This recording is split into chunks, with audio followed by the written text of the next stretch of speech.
November 1st marked the release of the Lenovo Legion Go, making it over a month old now. Hence, this review should ideally have been done like a week ago. Nevertheless, in this video, we'll assess whether this device has aged well or not. Let's waste no more time and delve right into it. Lenovo has consistently delivered impressive gaming laptops and PCs over the years, so it's no surprise that the company went all in on their first gaming handheld, surprising us with some noteworthy features. Among them is a 1600p screen and a 144Hz refresh rate, making it a popular choice for fast-paced, competitive multiplayer games. For instance, the recently released Call of Duty is playable on the Legion Go and is arguably the best handheld for experiencing it with its solid frame rates. However, it's important to note that the frame rate may not be consistent, and you might need to adjust the settings a bit, such as having the resolution, which isn't all that bad and surprisingly avoids pixelation. A month later, revisiting the initial criticisms focused on the size of the Lenovo Legion Go. While it may not be as heavy as it appears, after a marathon gaming session, it starts to feel like you've been lifting weights. And if you're like me, holding onto stuff like your life depends on it, those bottom corners can dig into your palms after a while. Fortunately, both of these issues can be addressed with its thin kickstand. Importantly, it's not overly large and won't obstruct your gaming experience, providing a comfortable solution to rest your hands. Diving into the software side of things, Windows 11 is a bit of a mixed bag, as many of you have probably heard. Let me break it down for you. Navigating through the built-in Legion Space Launcher is a breeze with just your controller, but when it comes to most programs, it's a different story. Windows wasn't really designed with controller inputs in mind, so if you want to do anything outside Legion Space, you're stuck with touch controls. Now, touch controls work fine on Windows 11, but it feels kinda off using them on a device with buttons and analog sticks.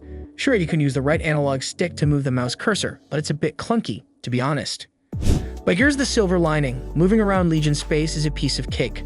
This no-frills launcher lets you dive straight into your games, connecting seamlessly with various gaming services like Epic Games, Ubisoft Connect, Steam, Rockstar Social Club, and more. And if you're in the mood for some game shopping, you can snag titles from GamesPlanet.com, an online retailer offering games from various publishers. Plus, if you're into Android games, you can grab them from the Microsoft Store. Now let's talk about the settings menu. It's like the command center of customization. Want to tweak the device's performance mode, display resolution, refresh rate, or controller mapping? You got it. Lighting effects? Oh yeah, you can jazz those up too.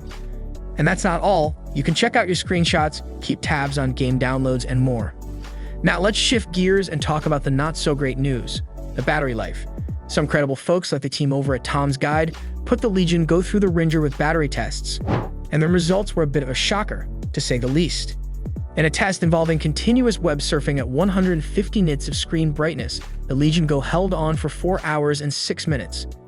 However, when it came to the graphically demanding PC Mark X benchmark, simulating the gaming scenario, the time plummeted to just 1 hour and 51 minutes. Ouch. Now things get a bit toasty when diving into gaming. The screen temperature climbs to 97.5 degrees, and the upper left corner hits a peak of 111 degrees. Typically, we start feeling the heat at temperatures above 95 degrees. However, the good news is that since the handheld's vents aren't close to where you rest your hand, it shouldn't be much of a bother.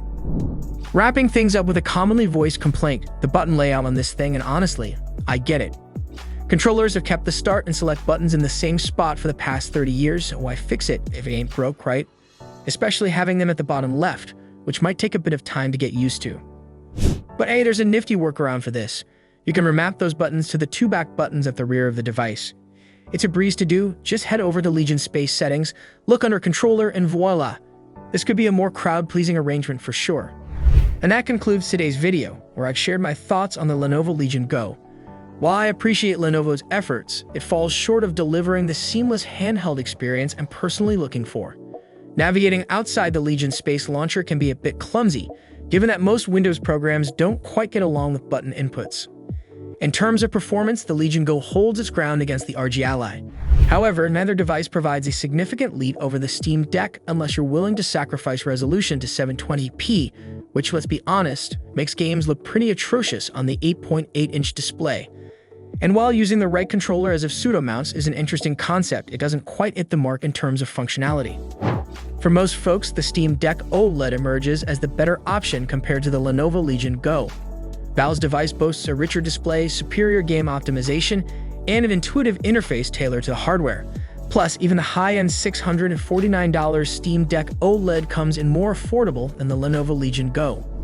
Quibbles aside, if you're a PC gamer seeking a unique handheld experience with the versatility of Windows 11, the Lenovo Legion Go is a safe bet. It might just be the best Windows 11 handheld out there right now. Thanks for tuning in, and we'll catch you in the next one.